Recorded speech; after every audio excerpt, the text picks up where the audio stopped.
Welcome to my channel, Learn and Earn, to live your life on your own terms. You're welcome to my channel, Learn and Earn Academy. And today in this video, we are going to talk about stubble burning. Now, it's one of the problems which is being faced by Delhi and the neighboring states. Now, what exactly is this problem all about?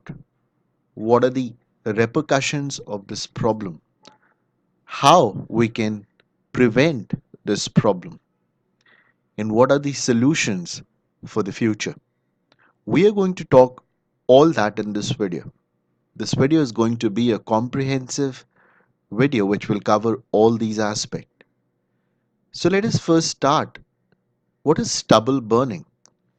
Now, a significant proportion of air pollutants in Delhi arise from burning of crop residues across the agriculture heartland. Now, we all know the area of Punjab, Chandigarh, Haryana. These are the places where a lot of rice, wheat, and other cereal crops are produced. Now, after these crops are produced and after the cutting of the crops, that is harvesting, whatever residue is left on the field is burned by the farmers, because of which the smoke comes out in the air and damages the quality of air. So it's not only air pollution, but also the visibility which gets reduced, which in turn causes a lot of problems, both health and also might be reason for accidents. So let us talk about the problems. Which are the problems associated with stubble burning? Now, the first and the most important problem is the health of the people. Now, we all know when the air is polluted, it will have a lot of pollutants in the air, which will internally get consumed through the breathing process, and people will fall sick, especially children. There is a 50% rise in respiratory illness or asthma cases in Delhi region. It is also causing loss of soil fertility, as there is rise in incidence of cancer in Punjab and Haryana. Crop residues burning releases tons of carbon dioxide, carbon monoxide, and sulfur dioxide, and other particulate matters. And these gases are harmful greenhouse gases. So it has a lot of impact on the climate change as well. So you just see the bad impact, the bad effect of burning the residue of the crops in the field by the farmers. It is ultimately harming the farmers themselves and also the people who are not related to farming in any way. So, why do farmers resort to crop burning when they know that this is going to harm them? Now, we all know that agriculture is a regenerative process, one which recycles. Now, farmers in Haryana and Punjab have to move to the next winter crop in a very short interval following the Rabi crop sowing. So, once the crop sowing of the Rabi crops are done, they need to plant the other crops for the next season, because of which they have very less time. Pests like termites may attack the upcoming crop if it is left in the field. So, burning is the cheapest option for stubble disposal. So, they feel that in order to start the new cycle of crops, and so that the pests and termites do not destroy their existing crop, they should burn the residues so that they can move to the next cropping pattern. This is the reason farmers burn the residue. Now, what are the benefits of recycling? Now, from crop residue, high grade organic fertilizer can be obtained. Now, this is something which is a good impact. But I'm not sure how many of us are aware that this is certainly going to have a big impact. The residue which is being burned and is a concern for the environment, the same residue can be used as an organic fertilizer. Now, we all know that zero based non farming is being talked about. People want organic products. Now, this is a way you can get organic products. There is a significant amount of nitrogen, phosphorus, potassium, and sulfur in the crop residue. Organic carbon is also destroyed during stubble burning. The residue offers an important source of meeting the nutrient requirement of crops and improving the soil health. These nutrients also reduce the risk of cancer in Punjab by reducing the level of carcinogens in soil. So once this residue is not burned, this gets converted to a very healthy organic product which can be used as a fertilizer and improve the quality of the soil as well. So, what are the benefits of the farmers? Now, if we talk about the benefits of recycling, the benefits to farmer is it saves a lot of time in field preparation and sowing operations by 7 to 10 days. Reduction in weedicide application by 50 to 70% and lower irrigation requirement by 40%. Recycling stubble can reduce weedicide by 70% and water use by 40%. Now the rice straw can be recycled back into the soil. It helps in saving fine particulate matter being released into the air. It adds nutrients to the soil. It decreases overall production cost. So where does the challenge lie? What is the problem? Why do farmers not use the crop residue as organic fertilizer than burning? What is the reason? First is lack of knowledge. The farmers are not aware of it, that what they are doing is going to ultimately harm them and the society at large.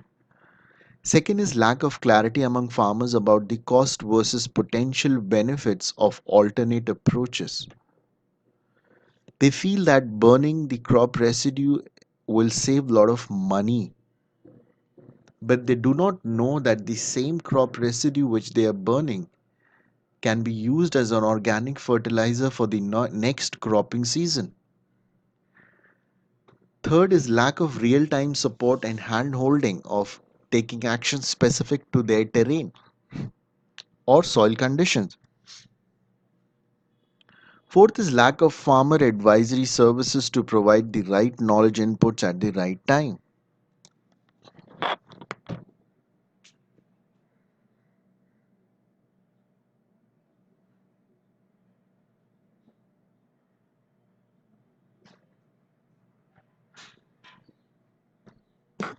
Fifth is the lack of access to farm equipment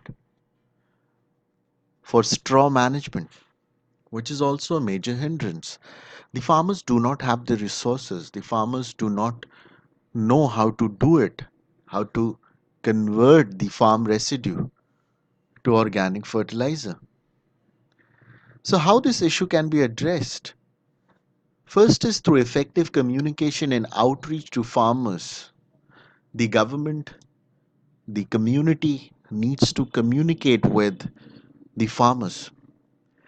Second is the farmer cooperative, farmer producer organizations, and community platforms such as panchayats can be used to harness this potential. Third is mass awareness drives in focus districts can be carried out by the trained government officials and volunteers. Farmers would also benefit greatly from technical training. So, what is the role of government? Now, the government needs to step in and engage already existing mechanism like Manrega for this purpose. Center needs to allow states to include activities like harvesting and composting in MG Narega. This has been a long demand from many states. Parali can be mixed with cow dung and few natural enzymes under MG Narega to generate high grade compost and can also reduce air pollution in the North India. So, what is the Chhattisgarh model, which is very famous? In Chhattisgarh, Gauthans are used or set up to solve this problem. A Gauthan is a dedicated 5-acre plot held in common by each village. All the unused parali is collected and through people donations and converted into organic fertilizer by rural youth. This provides them a living as well.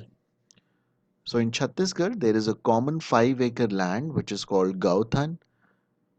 In this place, all the crop residue is brought and it is converted through people's donation to organic fertilizer.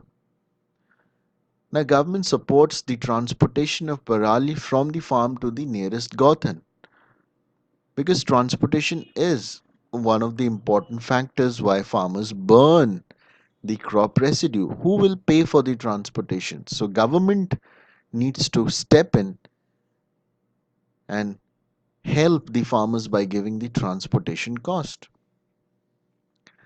Integrated regenerative rural development model. Now, what is that? Let's talk about it.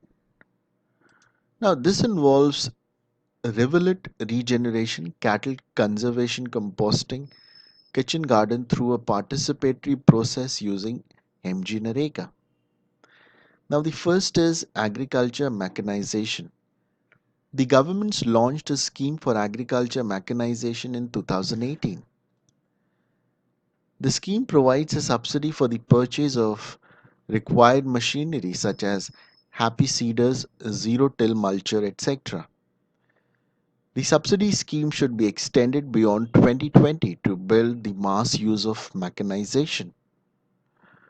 The scheme could be integrated with bank and NABARD schemes to facilitate credit linkage and reduce the burden of upfront payment by farmers for machines.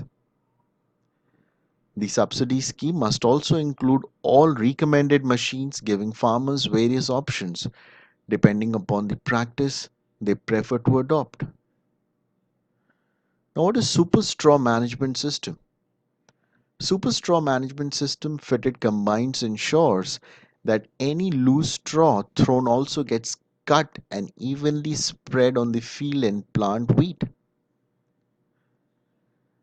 Through ex-situ management, when the paddy is alternated with potato or vegetable crops, farmers prefer to take the straw out of the field instead of mulching or incorporation. Ex-situ straw management includes small-scale options as well as large-scale industrial use of crop residue. The uses include composting, biogas, fodder, fertilizer, fuel, fiber boards. Research and development for entire straw value chain is required and could develop business models for rural entrepreneurs. This needs to be actively supported by corporate government departments, state universities, and farmer communities. Government must encourage machines for ex situ use of straw. Now, what is the role of Supreme Court? Now, Supreme Court should constitute a committee consisting of economists, agriculturists, farmers, delegates, and bureaucrats. This committee needs to evaluate the Parali burning crisis and explore the possibility of expanding schemes like MG Narega to harvest and composting. A collective intervention using traditional wisdom and local resources and facilitated by sound administrative support can upturn the national problem. So I hope this video would have been very informative and would have given you all the valuable insight on this important development. Thank you.